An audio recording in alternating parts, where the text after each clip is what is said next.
Thank you, John. I was actually planning to make a long presentation, but I will in real time convert it to a short presentation.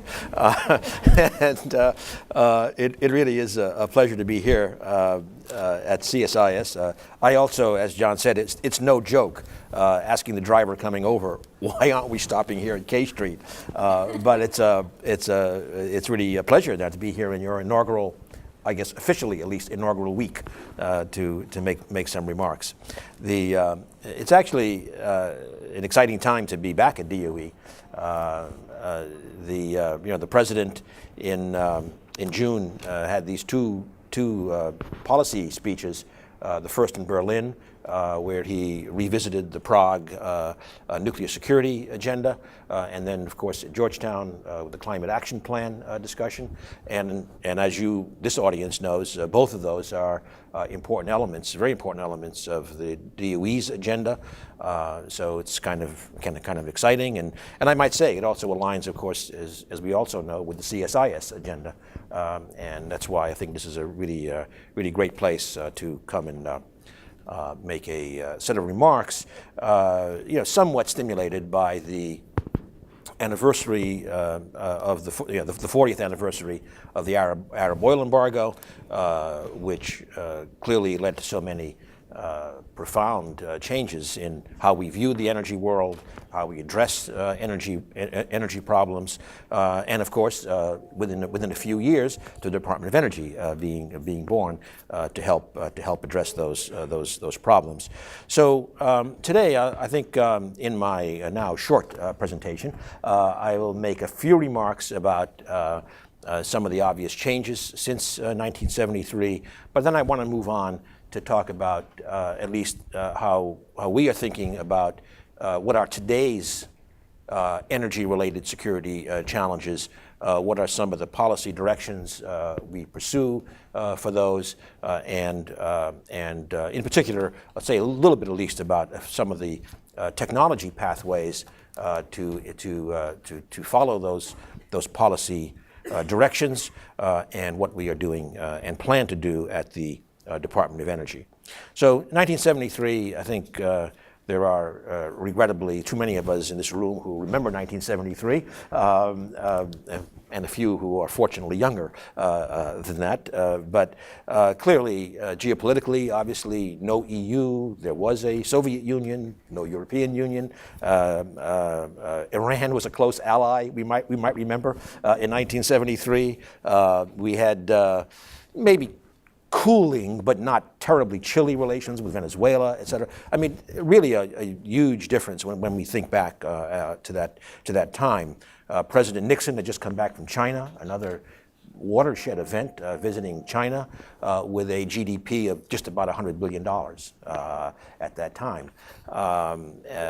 Here at home, American households spent almost 20% more of their income on energy at that time than we do today.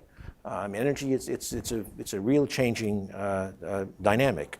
Obviously, in the technology world, renewables were, other than hydro, essentially non-existent, and globalization was not really, I think, a word in the dictionary at that time. So. Obviously, we all understand that there were all of these differences. There were responses, like the Department of Energy, like a petroleum reserve, CAFE standards in '75, the first round. So quite a few actions taken. But today, the world and really the conditions and the way I think we at least should be thinking about energy security issues are really quite different, and that's really what I want to focus. Actually, just one other comment I'll make is, or maybe two in terms of this change. It's also the case that, and partly in result to, frankly, one might argue, an overplayed hand at that time in terms of the embargoes, a great diversification of supply in oil, starting with the North Sea and Alaska, but then Mexico, Brazil, Canada, Africa, U.S. Gulf of Mexico as a really a new place to produce. Also, at that time, kind of energy security world, we were running out of natural gas, had essentially a ban on generation. That then led to the 1980s, a huge focus on coal, on building up coal.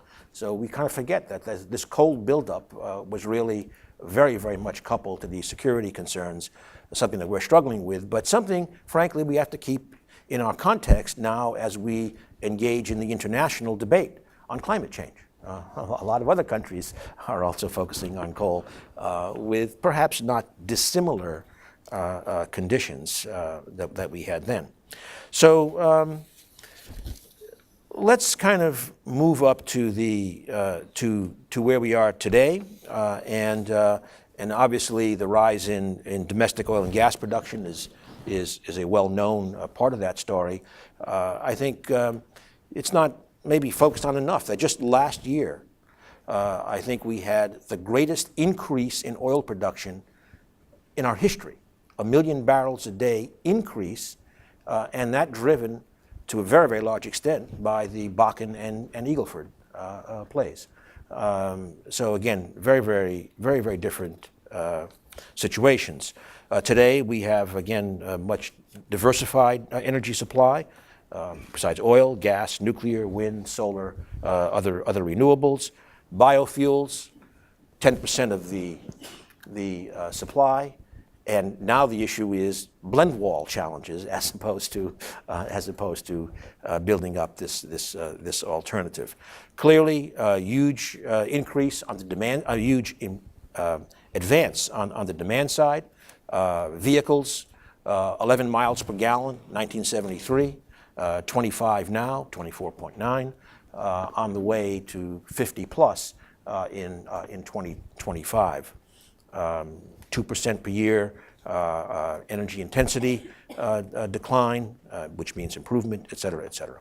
So again, that's a lot of the background for the change.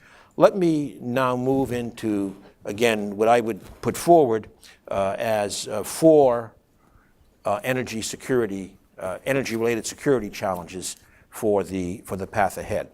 And maybe I can figure out how this works.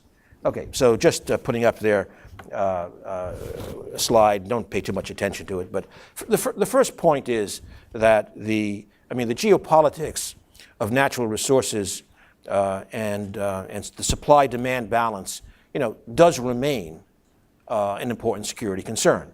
I think one of the certainly it would be a misconception to think that because of our increased domestic production here, that somehow we have become free of this question of the global oil market and the global oil price and the global oil price volatility, which can be there.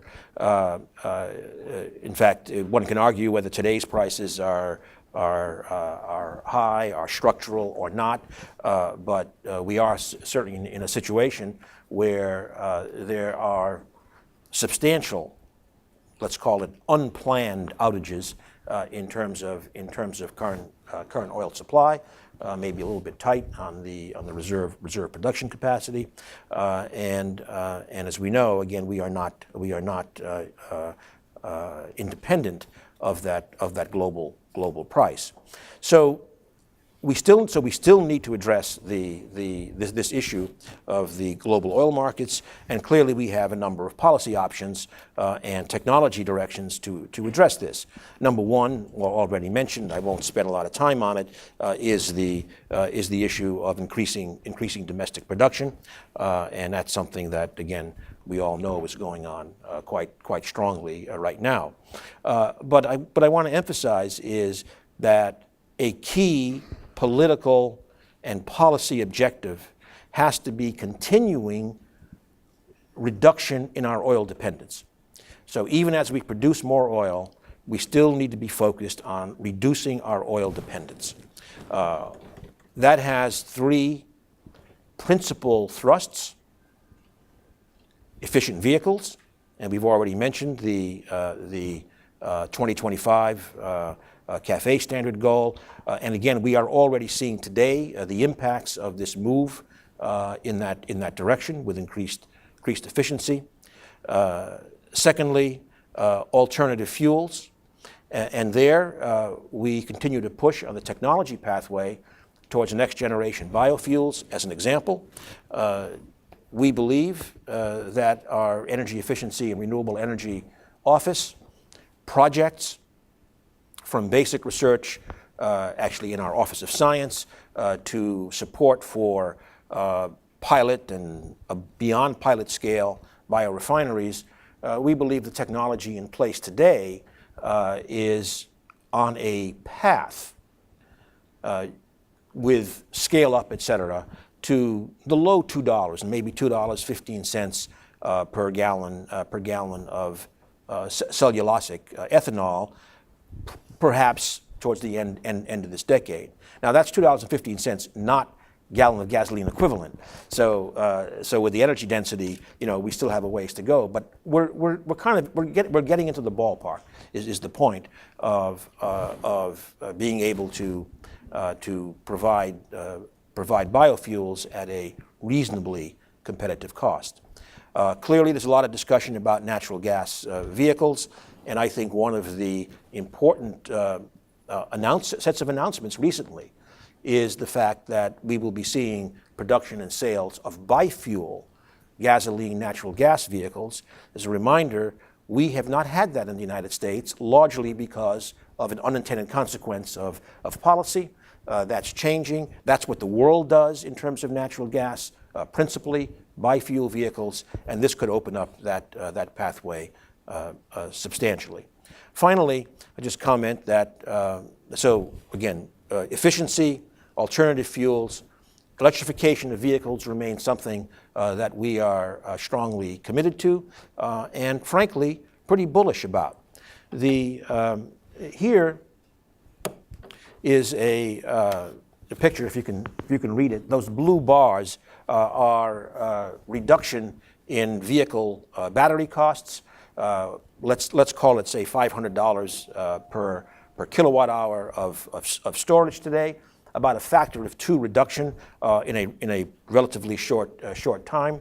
The green curve on the right is the deployment. I would just note that this rate of increase is substantially higher than the analogous curve we would have shown over a decade ago for hybrid vehicles. First half of this year, 50,000. So this year, that total deployed number of 2012 of 75,000 or so, that's probably going to go up by at least 100,000 in this year and continuing to increase. Now, that cost obviously is still way too high for pure electric vehicles to have large market penetration, but with another reduction of about a factor of 2, certainly for plug-in hybrids, this will be very, very interesting. But of course, today we also have examples of business models like the Tesla. The Tesla clearly is not at that scale yet in terms of deployment, but the Tesla is actually an example of something that more closely resembles the classic disruptive technology theory. The business model is not competing in what you might call the commodity market, but having a business model in which the appeal is for extremely high-performance vehicles. In fact, the Tesla, as I think many of you know, was named Consumer Reports and others as essentially the best or one of the very best cars it ever tested, not electric vehicles, but cars, as a tremendous high-performance vehicle. And they did have a DOE loan of about $500 million. It's paid back early, premium to the taxpayer. Next year, they will start an export strategy with the Tesla. So again, we think that these technologies are not as far out as people think in terms of becoming material. I will return to this point with some other slides of this nature with the theme that businesses are paying attention. And when they're paying attention, you should figure something interesting is happening. So, okay, so number one is, again, on this resource issue. And I will just add that we have focused here on oil and the continuing need to reduce oil dependence now that we are 40 years past that embargo. But I will also add a second issue in terms of resource concentration and supply and demand is that of energy critical materials. Rare earths are those that are been most often discussed, and we know a couple years ago there was a real issue with China controlling the supply and creating a little excitement in the market. There are other energy critical materials. Just this week, I think Energy Daily, for example, had a story on lithium-7, an isotope that turns out to be used in nuclear reactors. But this is kind of new on the screen. We have again responded at the department. We have established what's called an innovation hub, roughly $25 million a year at our Ames laboratory in Iowa, and it is researching not the issue of so much of producing these energy critical materials, but much more focusing on what are technologies for effective recycling and reuse of these materials, and very importantly, what are substitutions? Where can we find earth-abundant materials to functionally replace these energy critical materials in energy technologies? Such as renewables, wind turbines, et cetera. So that's really the first of these challenges that associated with natural resource distribution. A second challenge that we would put into this category is in fact climate change and associated natural disasters and humanitarian crises that can result from climate stresses. I will be relatively brief again in trying to leave enough time for questions, but I just say that I think in fact, my first day on the job, I believe, at DOE, I was quoted as saying that I'm not here to debate what's not debatable in particular, and what I consider not debatable is the need to respond prudently to the risks of climate change. That does not answer the debate about what you do about it, how much you do, how fast you do it, et cetera. Now, for the United States, of course, President Obama put forward, as I mentioned earlier in June, the Climate Action Plan. The Climate Action Plan, for those of you who have not looked at it in detail, although I urge you to do so, it has three major pillars. One is mitigation, and we'll return to that. So fundamentally, start cutting down on greenhouse gas emissions. And of course, in the United States, we are in fact at our lowest level of emissions in about 2 decades, almost 2 decades. But the plan, given the realities that we are not likely to see anything like comprehensive legislation, at least in the near term, the plan is based upon existing authorities and executive action across the administration. Department of Energy clearly has a lot there. But I'm going to say, before moving on from that point, that in my opinion, and this is a personal opinion, going back to this not debating what's not debatable, I believe, frankly, we have turned the corner on that issue. Is it uniform, 100% consensus? Of course not. But I believe that we are, including in our Congress, really past the issue of whether we need to respond, and then we are now we will be focusing on the challenge of what is it that we can and will do ultimately in legislation, even as we carry out President Obama's very aggressive climate action plan in these next several years. So in the mitigation, clearly efficiency is a major focus, and I will say here for the Department of Energy, in addition to advancing technology, we have with OMB and OIRA, we came together, unfortunately, with a little bit of a interruption in what was called lapsed appropriations, but much more aggressively moving out our efficiency standards, our rulemaking on a whole set of technologies, and we intend to, as we, in particular, as OMB gets its, it's now, of course, is fully staffed up, but getting back into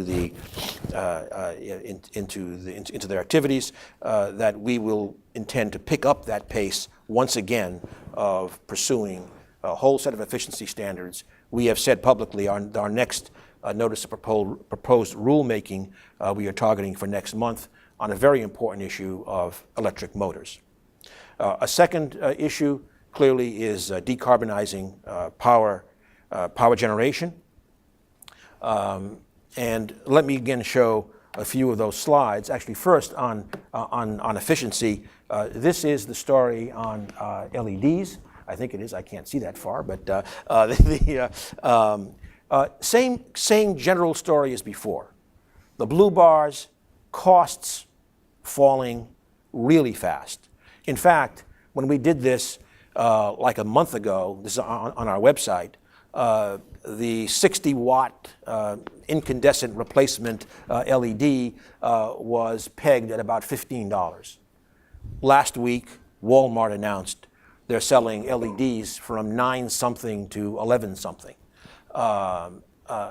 And when you figure that the life cycle, which is 25,000 hours projected, the life cycle energy cost savings is somewhere in the $125, $135 range for U.S. Retail prices. This is a tremendous life cycle bargain, and the initial capital cost barrier is really coming down dramatically. Again, not surprisingly, deployment shooting up very, very dramatically. If we turn to renewables, this is the story on onshore wind. There was that rise associated with market conditions, but fundamentally, once again, very, very rapid drop. And the increase is such that last year, the largest capacity addition in the United States was in fact wind. And finally, photovoltaics. Once again, same story. Dramatic cost reduction. One can argue over this 75 cents per watt cost, whether that's a true market cost given overcapacity in the market and Chinese production, but doesn't change the story. This is dramatic cost reduction, again, dramatic deployment increases. And earlier, as I said, one indication, without taking sides in the argument, but one indication that this is, quotes, revolution now, is many of you have probably followed in California, in Arizona, in Colorado, in many states, there is now a real tension between the utility business models with current rate structures, rooftop solar systems, and net metering. Because as we decrease demand, electricity demand is basically flat, and now we have generators on rooftops, net metering coming in, a tariff structure that, as we all know, does not reflect the physical realities of delivering electricity to homes. These things are coming into a clash and really challenging business models. That, to me, is a pretty good definition of these are technologies whose time is really here and now. So that's some of what we are doing with regard to the mitigation. But the second pillar of the president's plan was adaptation or climate preparedness. And so this is on the one hand an acknowledgement that we are seeing the consequences already of global warming. We need to be prepared to respond even more strongly. And certainly, if one goes back to the Copenhagen Accord, which many like to forget about, but the Copenhagen Accord of 2009 it was there already that the issue of adaptation and linkage to the international scene, and especially the less developed countries, was put into place. And in fact, the third pillar of the president's plan is precisely that of international leadership, international cooperation, and these things come together quite strongly. I will return to this briefly in terms of resilient energy infrastructure in a few minutes, because I'm trying to end soon. Third challenge, nuclear. In principle, the global expansion of nuclear power has, as we know, especially in this building in CSIS, we know has potential implications for nonproliferation. As I mentioned, the president has made nuclear security as well as climate, a major focus. I'll just note 5 elements of the 2010 Nuclear Posture Review as key objectives: preventing nuclear proliferation, nuclear terrorism. Secondly, reducing the role of U.S. nuclear weapons in U.S. national security strategy. Third, maintaining deterrence and stability at reduced nuclear force levels. 4, strengthening regional deterrence and reassuring U.S. allies and partners. And 5th, sustaining a safe, secure, and effective nuclear arsenal. Now, that's a much broader agenda in security than we are here to discuss today, but there is a linkage in the all things nuclear world to nuclear power, nuclear fuel cycles, and nuclear materials. And there, the president has also said, and I'll quote, "When we enhance nuclear security, we're in a stronger position to harness safe, clean nuclear energy. And when we develop new, safer approaches to nuclear energy, we reduce the risk of nuclear terrorism and proliferation." So this linked agenda is another one that we are very, very focused on. And I'll just mention 2 points.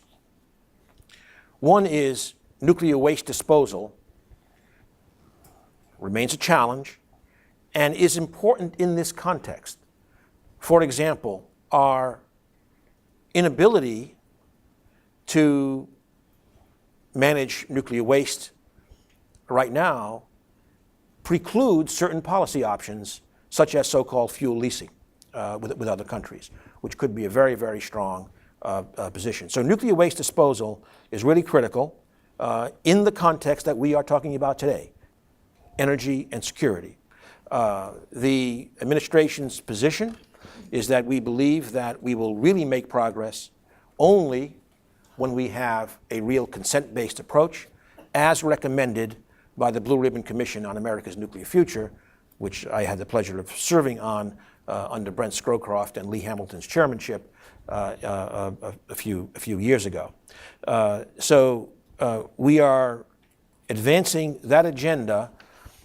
Key elements are, again, consent-based and a parallel track of consolidated storage of nuclear fuel, even as we pursue geological repositories. And one thing I think of interest in this context is the Blue Ribbon Commission recommended, and we are in the middle of carrying out, a re-examination of the 1985 decision to mingle defense waste and commercial spent fuel. And this can have, we believe, potentially important implications on both sides of that discussion, both commercial and defense waste. And then, of course, we are also pursuing nuclear technologies. And in the interest of time, I'll just say, for example, we think small modular reactors are an interesting possibility. We have made one award for moving a technology to licensing, and we are, again, there was a lapse in appropriations called a shutdown, but we will relatively soon be anticipating making awards from our second solicitation for small modular reactors. And finally, in terms of the fourth challenge, which we think needs to be looked at much more today, is that of energy infrastructure and the vulnerability of energy infrastructure. That vulnerability has many facets. We've already talked about one, and that is the vulnerability to extreme weather, which can be climate associated. Hurricane Sandy is the most recent major lesson we received on that. Secondly, cyber. And I'll just say here that, for example, we have created a new cyber council at the department that spans across 4 different offices, as we believe this is an area of increasing focus. You all know that our energy infrastructures are coming under increasing and more sophisticated cyber attacks. We have to stay ahead of that and working with industry. Third, is the risk of physical attacks on our isolated and often unprotected energy infrastructure. There is regrettably an uptick in that as well. And fourth, there is the question of the interdependencies of our different infrastructures. Once again, Hurricane Sandy brought that out in spades, particularly with the interdependency of the electricity and the transportation fuels delivery infrastructures, creating, frankly, quite a mess for several weeks. So in this regard, at the department, I would say we have 2 major thrusts. Part of it is on the technical side, and the most prominent of which is looking at our significant efforts and increasing efforts on 21st century grid development to make sure resilience of that grid is as important a criterion in what we do as is the economic benefit of that grid build out. And we have projects. I'll just mention one, for example, in New Jersey, where our labs are designing a micro or mini grid, a 50 to 80 megawatt microgrid, if that's micro in your lexicon, that would use distributed energy to protect a major transportation corridor, even if something Sandy-like happens again, while also providing new service opportunities for consumers in that region. And the second direction that we are pursuing is putting together an integrated resilience strategy that addresses those 4 drivers I mentioned earlier and includes an emergency response capability. Some of you know we have responsibilities under a presidential directive and working under FEMA to respond to emergencies involving the energy infrastructure, ESF 12 or something like that. And we are looking to do that. The only point I'll make here, and again it's relevant in the CSIS context, is we have had historically at the Department of Energy a major emergency response capability in the nuclear arena for nuclear materials, nuclear devices, et cetera, drawing upon the technical capacity that we have in the department and our laboratories.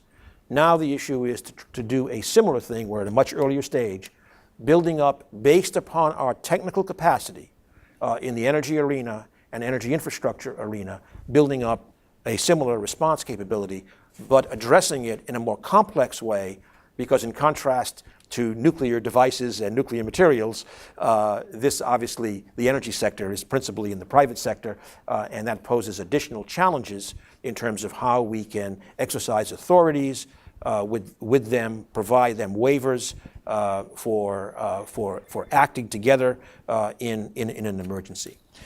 So I will end basically there, again repeating that we think the energy security landscape is certainly no less interesting than it was in 1973.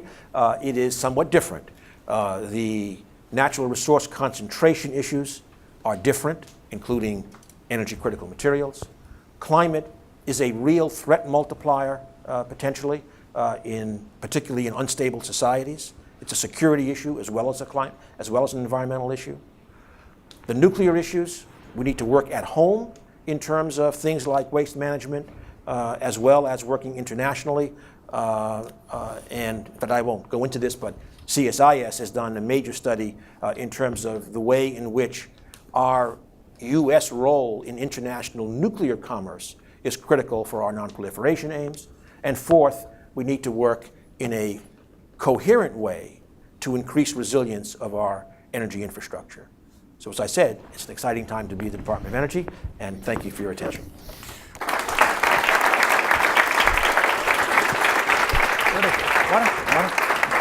I'm going to call an audible. I think it'd be better for you to stand at the podium and answer, because it's harder for people to see if you're sitting down. Okay. And besides, you know how to do all that anyway. No. I'm going to rely on you to call on people. Do you want me to do that? Yes. Let me then ask the first question. I don't want responsibility. I will do that. Okay. I'll ask the first question, and then just indicate if, and then I'll try to keep track sequence.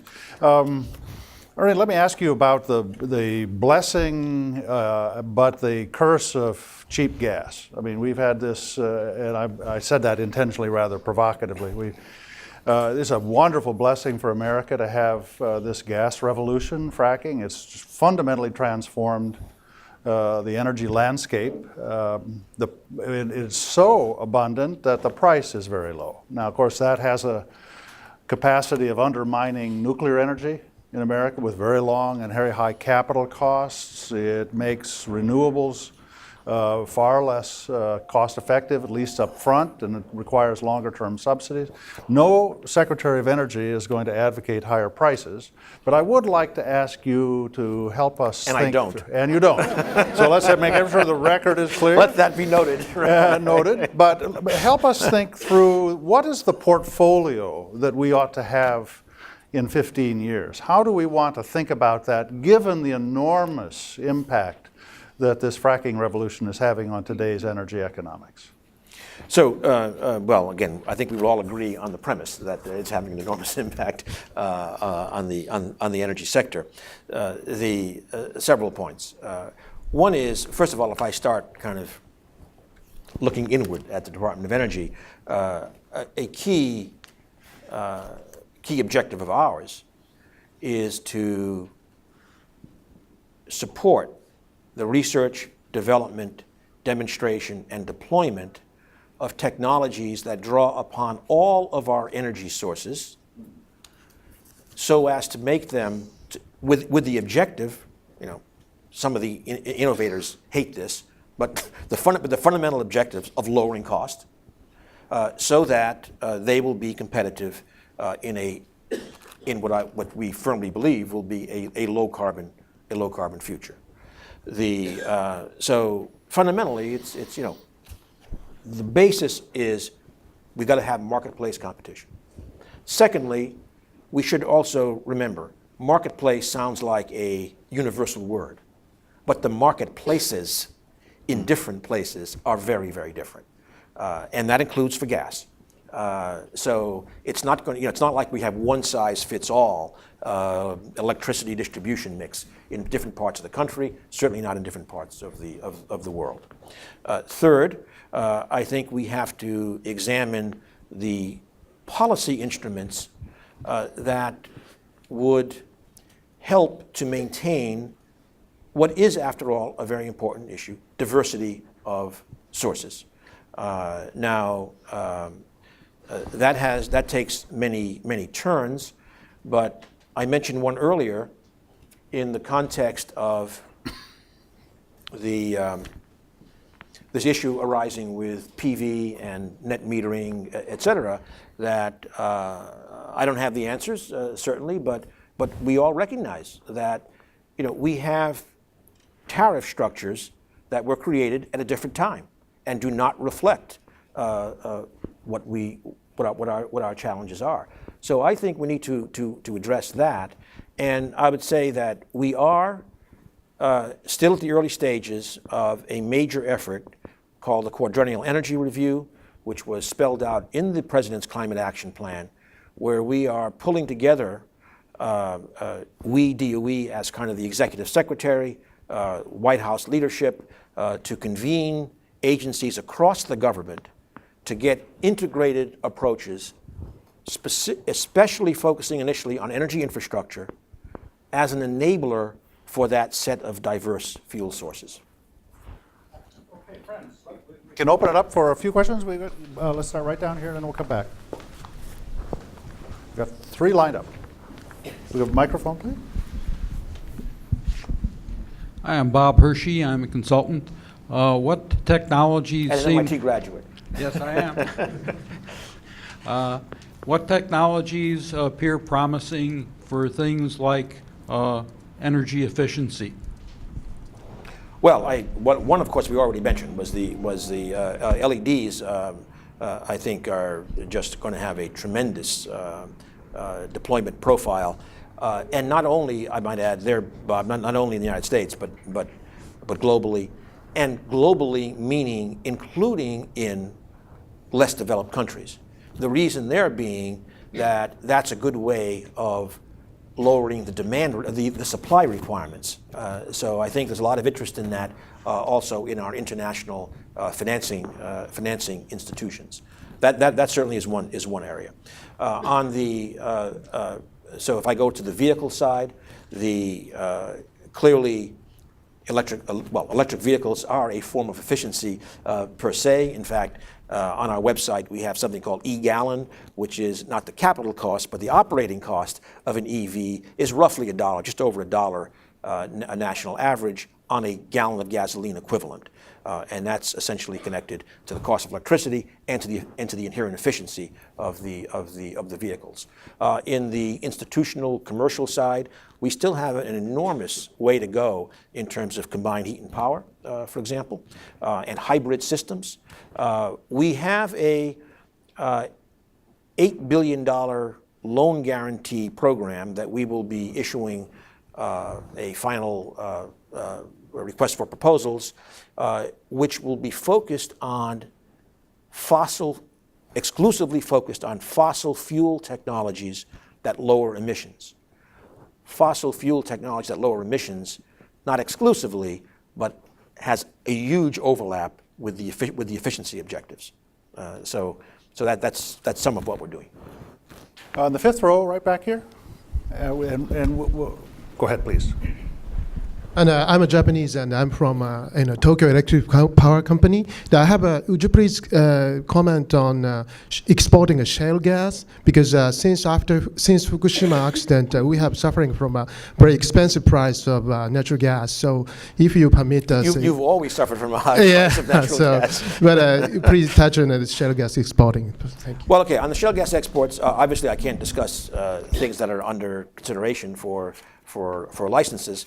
But our approach is that was set certainly before I was at DOE last year in 2012. We worked, first of all, we worked through the licenses in the order in which they met certain submission dates. That order has been posted for a long time. We will continue to go through that. Each of these dockets has got like 200,000 comments to go through. We've issued 4 such licenses to non-free trade agreement countries. The last one, in fact, was Cove Point in Maryland, and their provisional contracts were for export to Japan and to India. So we are trying to do that expeditiously. In each case, we are charged to make a public interest evaluation, and that public interest includes both domestic and international considerations. Okay, unfortunately the Secretary's going to have to leave, but I gave you the third question. I'm afraid sure. Well, we can do 2 more. Okay. Charlie Ebinger from Brookings, Mr. Secretary. With so much of our unconventional oil and gas in remote locations, and while recognizing that your department doesn't have sole responsibility, do you think there's anything we can do to accelerate the development of pipelines to move our oil and gas to market and to avoid some of the excessive flaring like we see in the Bakken? That is a really important issue, an important one, and I will have a terrific answer. This quadrennial energy review over the next year will be focusing on infrastructure issues, and that will be part of it. But clearly, obviously, I think most in this room know that our pipeline infrastructure is not lined up right now with the physical realities of production and demand. So we're going to be looking at that. And as you said, I mean, we as the Department of Energy certainly have very limited authorities for that. But that's, I think, one of the advantages, hopefully, of this quadrennial energy review process is it's not just the Department of Energy. It's convening all the relevant departments there. So let's check back in a year. Short question, I'll make it one more. Stand up and do the microphone right here. I'm Itai Benun. I'm a fellow in the Office of Senator Chris Coons of Delaware. Wanted to link this conversation to another conversation coming out of DOE about national labs reform. What the role of the national labs in pushing new technology portfolios to market, and are there any considerations of how that role may be adjusted in the future? So actually, tomorrow we are having the inaugural meeting of what's called the Lab Policy Council that I've established, which includes 4 of the lab directors representing the system. And one of the 3 major items is technology transfer from the laboratories. I think certainly we've had a number of successes in this vein. But I think that I've said quite clearly that as a system, as a laboratory system, we probably have punched a little bit below our weight in terms of all the technology we have and getting it out. So we are addressing that. We are first of all looking for, still searching for a new technology transfer coordinator who would be the point person for this. We are looking a lot. And I know Senator Coons is very interested in the whole issue of financing mechanisms, whether it's lab or not, financing mechanisms. And in fact, and we built up a group in that arena, part of the Energy Policy Systems Analysis Office, part of our loan office, and part of our senior advisor team. In fact, in August, led by John McWilliams, who's a senior advisor in our director's office, we put out a administration-wide guide to federal energy financing approaches for efficiency and renewables, basically. So this is a general area that we are interested in. I don't have the answers yet, but I'll just make one speculation. I think that for many of our labs, particularly those that, frankly, were intentionally chosen to be in more isolated areas, I think the issue is to not zero in only on the internal operations of the laboratory, but figure out how to couple it to state and regional so-called innovation ecosystems. I think that's what we need to do to move it out, but that's going to be a focus for the next year. Okay, a very short question, and then that's the benediction. Hi, my name is Yusuf Babunli, Azerbaijani State Telegraph Agency. My question is about Azerbaijan. Do you know Azerbaijan is a non-OPEC exporter of gas, oil and gas, and an emerging contributor to the European security.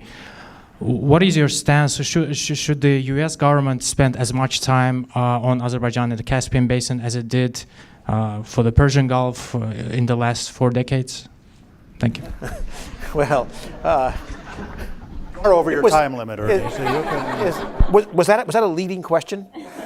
Well, look, I'm not going to comment on relative attention, but certainly the Caspian remains a very important issue. We all know that, in fact, there's still a lot of dynamics to be resolved in terms of how gas from the Caspian will move to Europe, and we will be following this with great interest.